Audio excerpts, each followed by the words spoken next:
Assalamualaikum warahmatullahi wabarakatuh. Perkenalkan, nama saya Amanda Fahmi Sahid dengan NRP 5029241031 dari mata kuliah Office dan Commercial Design and Space, kelas D. Jadi, kali ini saya akan mempresentasikan uh, preview 2 yaitu tentang iterasi dan konsep desain layout. Saya membawakan judul Redesign Interior Kantor FTK ITS melalui pendekatan Adaptive Workspace guna optimalisasi ruang dan peningkatan kinerja lingkungan kerja. Jadi untuk analisis kebutuhan dan aktivitas para user di FTK sendiri, ada di bagian ruang lobby, yaitu penggunanya ada bagian administrasi umum dan kemahasiswaan atau alumni atau tamu sendiri. Aktivitas diantaranya yaitu pelayanan tamu internal, penerimaan dokumen, serta untuk kemahasiswaan alumni sendiri yaitu melayani mahasiswa. Dan fasilitasnya yaitu diantaranya ada sofa dan coffee table. Untuk working space-nya itu ada penggunanya bagian administrasi umum, bagian keuangan, kemahasiswaan dan alumni, kepala bagian. Aktivitas diantaranya yaitu pengelolaan surat menyurat, koordinasi internal, terus administrasi, supervisi, dan monitoring pekerjaan. Untuk fasilitas sendiri ada desk, work chair, komputer, printer, kabinet, TV, dan storage. Nah, untuk meeting roomnya sendiri, penggunanya seluruh staff juga kadang digunakan untuk kemahasiswaan dan alumni. Aktivitas diantaranya rapat, juga koordinasi dengan pimpinan. Dan fasilitas yang dibutuhkan yaitu kabinet serta papan tulis. Selanjutnya, ruang istirahat ini digunakan eh, para staff dan juga beberapa kemahasiswaan dan alumni untuk diskusi eh, dan brainstorming kegiatan serta interaksi santai. Dan digunakan juga para user staff itu untuk diskusi juga, rapat kecil, juga brainstorming. Dan fasilitas yang digunakan yaitu kursi stool bar, meja, kabinet, dispenser, kulkas, dan lain-lain. Dan untuk ruang-ruang penunjang seperti musola, balkon, pantry itu digunakan para staff dan aktivitasnya musola untuk ibadah, balkon dan pantry digunakan untuk relaksasi dan diskusi ringan. Fasilitasnya yaitu diantaranya lemari, tempat duduk, meja, disk rack, sink dispenser, dan kabinet. Nah, ini untuk programming ruangnya berdasarkan ruang-ruang yang ada pada kantor FTK ITS.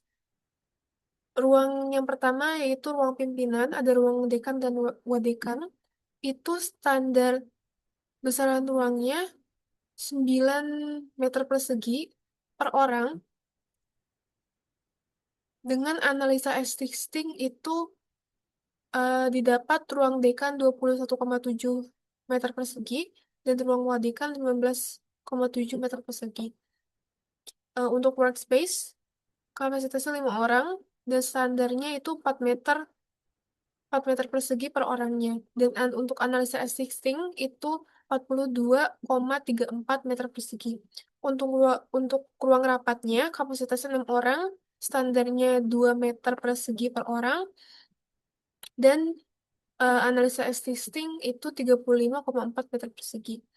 Untuk ruang tamu, itu kapasitas 4 orang, besaran ruangnya standarnya yaitu 2,1 meter persegi per orang, untuk analisa existing yaitu 20,8 meter persegi. Lalu ruang istirahat, ini kapasitas 7 orang, standarnya itu 1,5 meter persegi, dengan analisa existing 27,1 meter persegi. Untuk musola, itu standarnya 1,2 dengan analisa existing yaitu 4,6 meter persegi. Lalu balkon 7 orang juga kapasitasnya dengan standar 1,5 meter persegi dengan analisa existing yaitu 12,5 meter persegi.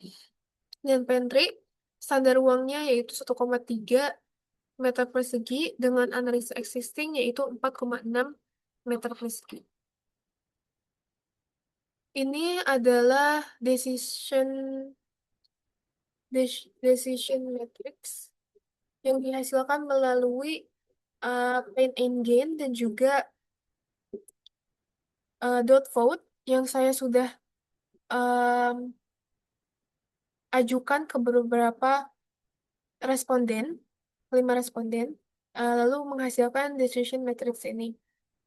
Yang pertama, di bagian important, high impact, and low effort, itu meja memerlukan sandaran kaki, pekerja prefer pencahayaan warna putih, kawasan kerja terasa sempit, disebabkan terlalu banyak peralatan, banyak memiliki ruang menumpuk barang menumpuk di daerah jendela, dan memiliki cukup banyak area untuk diskusi. Lalu untuk low impact and high effort atau weak, itu tidak adanya elemen visual atau logo atau nama FTK, lalu desain representatif penggunaan kombinasi warna biru dan garis-garis tegas.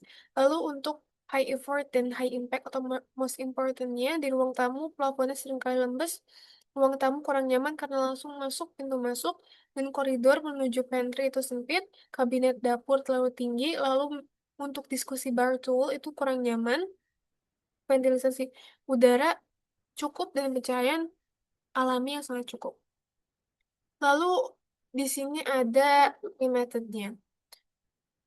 Untuk yang pertama itu ada adaptive system, yaitu di mana flexible layout, jadi menggunakan furniture yang modular, jadi gampang untuk dikonfigurasi ulang. Lalu space optimization, jadi menghilangkan sekat masif, dan ergonomic comfort, jadi menggunakan uh, furniture yang ergonomis. Lalu modern contemporary style menggunakan garis-garis bersih dan bentuk-bentuk yang dinamis. Terus menggunakan natural color, jadi pakai warna-warna yang natural dan memiliki warna aksentuasi yaitu biru sebagai um, identitas dari FTK. Lalu open space.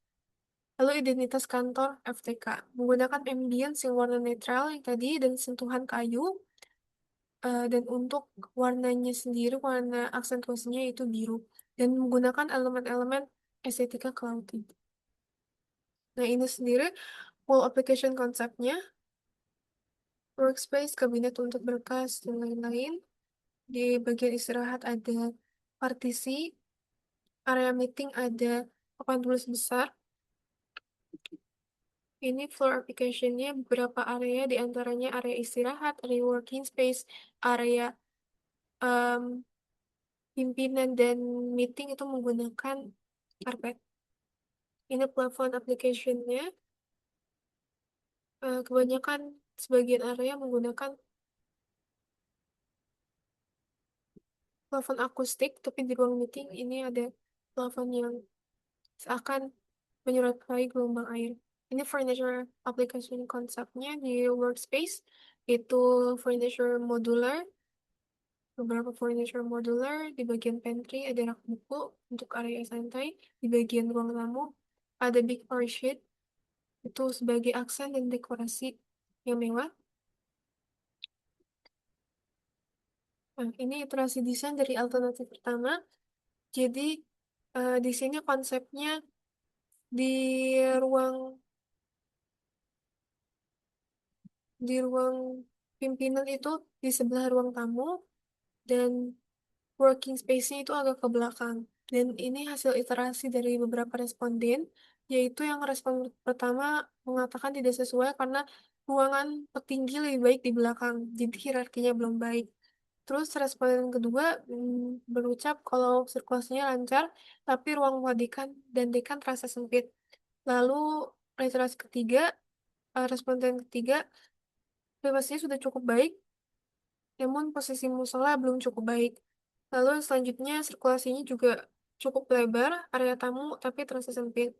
Lalu yang terakhir, responden terakhir bilang kalau misalnya lebih baik bahwa workspace lebih dekat dengan ruang tamu.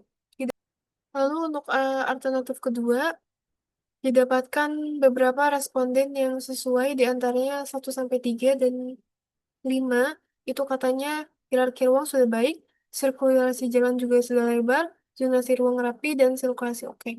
Yang tidak sesuai ini di antaranya ruang wadekan dan dekan sempit, lalu ruang tamu masih berhadapan langsung dengan pintu, area workspace sempit, terus habis itu workspace dan ruang pimpinan bisa diperbesar, dan sirkulasi ruang kerja terlalu sempit dan berhimpit sama ruang tamu.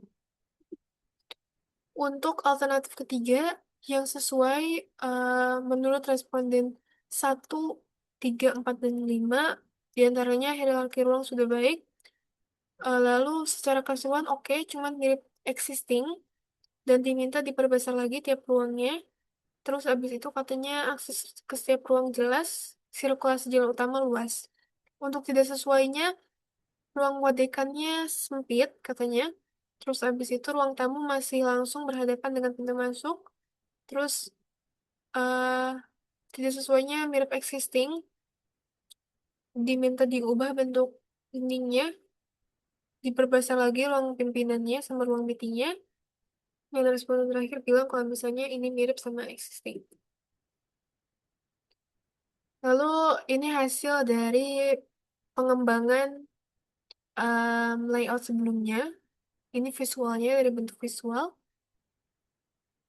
Lalu saya mengintegrasikan desain lagi kepada respondennya. Di antaranya sesuai bilang kalau misalnya banyak elemen yang bergelombang masuk ke representasi FTK.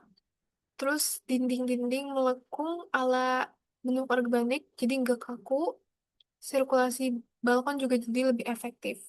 Terus tanaman indoor bagus, jadi ada aksen penyegar. Terus dibilang pemilihannya bagus, penggunaan warna konsisten. Untuk tidak sesuainya, dibilang mungkin diperhatikan jarak gerak di area workspace.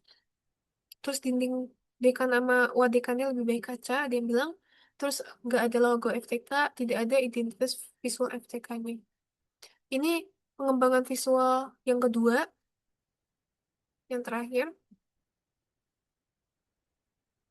Berikut hasil em, visualnya, desain visualnya.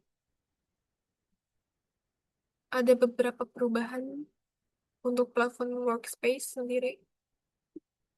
Dan ini hasil rendernya. Baik, sekian presentasi dari saya. Kurang lebihnya mohon maaf. Wassalamualaikum warahmatullahi wabarakatuh.